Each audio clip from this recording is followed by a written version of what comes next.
we are in such an amazing industry, right? Like, we help, like, Indeed, our motto is we help people get jobs. And that's literally, like, that's what RecFest is all about. That's what TA is all about. How can you not be so excited? You know, I know, like every time, like, sometimes we get into the grind and the day-to-day of it, but when you get that call from that candidate who just got the job and they say, you know what, I'm able to pay rent. I'm able to turn my electricity on. Like, you know, that's the fuel that keeps us going.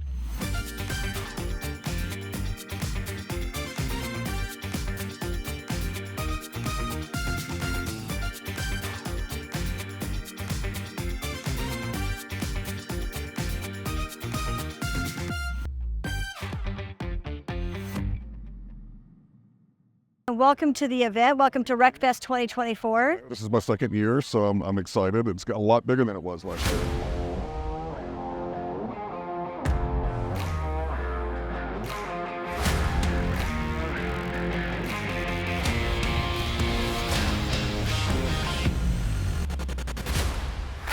Hi, I'm Denise Chaffin. I am your podcast host for Talking TA, and we are at RecFest 2024 in Nashville, Tennessee.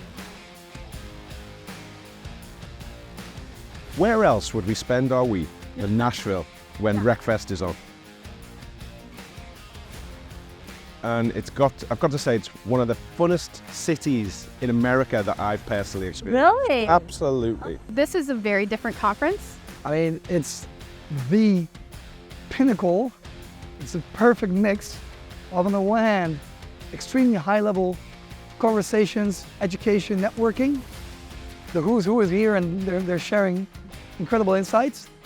It's much more on the social side than what I'm used to. I'm used to in a conference room with your laptop in an hour-long session. So this has been really very eye-opening. Yeah, you don't have to have the big conference room door slam when you leave.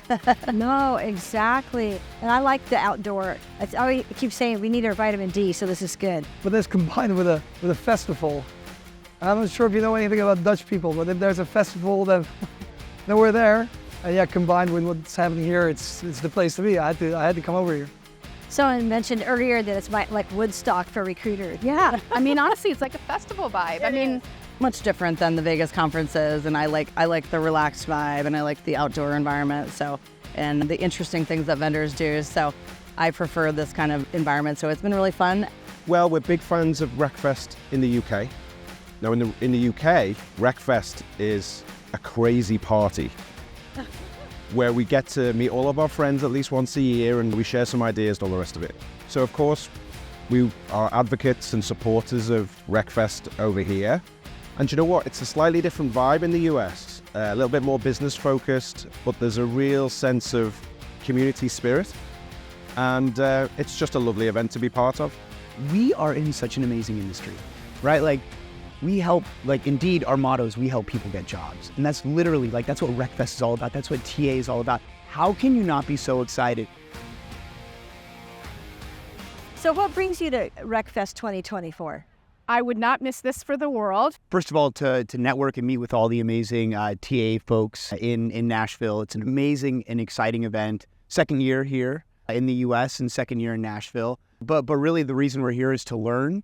Honestly, what I'm excited about is I love learning about tech. As I tell everybody, I am a self-proclaimed talent acquisition geek. I'm mostly looking for the little nuggets of knowledge, I call them, that you find at a lot of these conferences. So what I'm really eager to hear about here, certainly attending some of the AI talks, trying to hear about ways to save time, to do things more productively. It's a tough time right now in TA to be doing a whole lot of buying a new technology. So I'm most interested in the talks where they're giving us tips and tricks and hints that don't necessarily come down to you need to have, because there's a lot of vendors here. You don't necessarily have to buy a piece of software to do it. Every time I come to one of these, I take something with me. I'm looking for anything to take back to the team to make their lives easier. Honestly, there are a number of different stages that I will be going to, not just because my friends are hosting, but because of the fact that I intend to learn a lot. I've enjoyed getting to learn a little bit more about like various technologies. I think some of the AI stuff is, I'm both excited about AI and I'm skeptical about its role in the recruiting space, primarily because I think candidates do have kind of a visceral reaction I love coming here and seeing all the new technology. I love speaking to all the tents, to everyone working here to see all the new AI technology. I think is incredible. Yeah, well, so I'm always looking for interesting tools, good people. But when you think about finding talent, this is where you come and see the latest and greatest. You come to an event like this and you start to see what people are doing. Also looking at how is AI going to transfer how we do recruiting. I'm a huge proponent. I love AI because it allows me to focus on the human rather than the process. So I want to kind of find out what are other companies doing to kind of fast track that. If I can find a way to make it more efficient, my process is better, and get to people quicker and better so that I can focus on the human side of recruiting, I'm in. Because I really want to see recruiting be elevated to more of a talent advisor where AI is doing all the grunt work. Right. And so just really kind of talking to some of the vendors, talking to some of the speakers after their talks and going, what do you think about this? Kind of get inside their head. I always like to stay ahead. And I can't lie, I have a lot of dear friends that are here that I get to hang out with and talk recruiting, so. And you get to meet new friends. Absolutely. That's like right. you. Yeah, that's right. Yeah, I've already met like probably 25, 30 new people. It's coming to meet some of the vendors, as we always like to look at our tech stack, right? But for me, it's about the networking. 2020, even though it was 4 years ago, did us in, and just to give people hugs and to reconnect with people that you haven't seen in a while. It's really about like there's just such a bevy of knowledge here, and getting people together in one place. Everyone so often in TA you work just in your job, in your company, in your silo, and being able to talk to other people about what's happening. And I mean, you see some of these other vendors here, Indeed and Indeed Flex, obviously, but all the other ones, and just seeing some of the innovation that's happening is just amazing, and how the space is really starting to transform and evolve really right in front of us right now. I wanted to have some relationships go deeper than the last year experience. So last year was kind of a poke the bear, meet people I've talked to in the past. This year, I've had probably 5 or 6 really in-depth conversations with people that are, in my mind, thought leaders in the talent acquisition space. There are a lot of really great speakers here, people who are disrupting the industry, doing things a little bit differently, and I'm always looking for new and innovative ways to change the way that we run our team, and you never know what someone else might know. So that's really what I'm looking to get out of it. But I will always and forever be excited to go to recruiting conferences because I'm very curious, perpetual learner of all things TA. I want to hear what other people are doing. Like, you might have a better way to reach out to people. You might have a better way to lead your team. You might have better data that I'm not even thinking about. And so I feel like at any conference I go to, I always come away a little more motivated and with a few nuggets that I've learned from other people that I absolutely want to either bring back to the team or try to implement myself. Based on the conversations you're having with people, what are you hearing is our number one challenge, if you would, in the talent arena for attracting talent? I will always go back to this at the end of the day. I believe that because we have such amazing technology and tools, the biggest thing that I see that's keeping us from attracting talent is we're not focusing on the person. Just build a relationship with the candidate. They're not a transaction. And today, I'm looking at a vendor that I used to work for, and they always say, treat recruiting like the Amazon experience. We want to be like the Amazon experience. And I'm like, no, you don't, because it's so impersonal. I spent about 15 minutes and gave up trying to look for a number to call on Amazon after searching the web. Couldn't talk to anybody. You can't talk to the vendor that sent you the products and stuff. So to me, just personalization, research, personalization, and knowledge of what you're going after and what the demographics are. Right. The number one challenge is a lot of employers are still doing it old school. They talk about the change, but they haven't really embraced it. And I always use the analogy of a river. You're building a tunnel. The employers are on one side and the candidates are on the other. Neither one of them have a map. They both start digging. What are the chances that they're ever going to meet and create the tunnel? And that's the challenge that you see today, is with the number of postings that are out there and everyone's saying that there's a shortage. It's not really a shortage, it's that they can't match each other. And that's where artificial intelligence is really being built to fix that gap. And that's the exciting part. Because at the end of the day, when you're in this industry, at its core, it's all about putting people to work. You're changing lives. And you're not just changing the life of the worker, but their families. So the quicker we can do it, the better off everyone is. It's all the people in the middle. We need to remove the middle function that we've created. Employers are saying they can't attract talent and retain it. And extremely talented people are saying they can't find jobs. How many talented people I spoke to at this event that are open to work that really should be working this evening? The reason they're not is that the industry that we've created in the middle, the recruitment function, which was originally created to create productivity, efficiency, transparency, equality, has turned into a moloch where it's extremely unproductive. It's extremely unpredictable. Like recruiters can't even agree on what's good. There's this study of hundreds of recruiters getting, I think, 700 CVs of engineers. And it turned out they were asked, is this a good CV or a bad CV? Turned out it was almost similar to a coin flip, right? And I'll find it, I'll share it so you can share it with the audience. But that's an example. And it's a terrible candidate experience what we've created, right? And all the technology that we're using, the last people that's been built for are the people that we're serving. It's definitely not built for candidates. It's definitely been built for hiring managers. It's built for us. And the more we can remove our middle function, replace it with technology, the better experience both hiring managers and candidates have, the better employers will be enabled to drive better business outcomes. We are trying to let tools run our day instead of us running our tools and not putting them in the proper place. And by doing that, at the end of the day, I always say humans want to feel seen and want to feel heard. And if you try to just rely on your tools to see a human, you're going to fail. So I think our biggest restraint right now is people getting back to what recruiting really is, which is human relationships. I think another really big thing, and we're experiencing this as well, is these last few years, we've had so many remote opportunities. And so our candidate pool has been the entire United States, and we can actually go out and find the best candidate regardless of where they live. And that's changing now because most companies are going back into the offices, and not a lot, I don't think, are going in 5 days a week, but even 2 days a week, 3 days a week. If you look on LinkedIn right now for straight remote roles, it has dwindled to almost nothing. We have so many challenges. So I actually work for a startup, and we are still in the office, a lot of us, because of what we're building. We're building a sea glider, and it's up in Rhode Island. Yeah. So we still have, I think, after COVID, the whole back to office is a huge challenge because we actually need people in the office to build things. So almost every company wants people back in the office at least 2 days a week, which again now means that we are shrinking our candidate pool.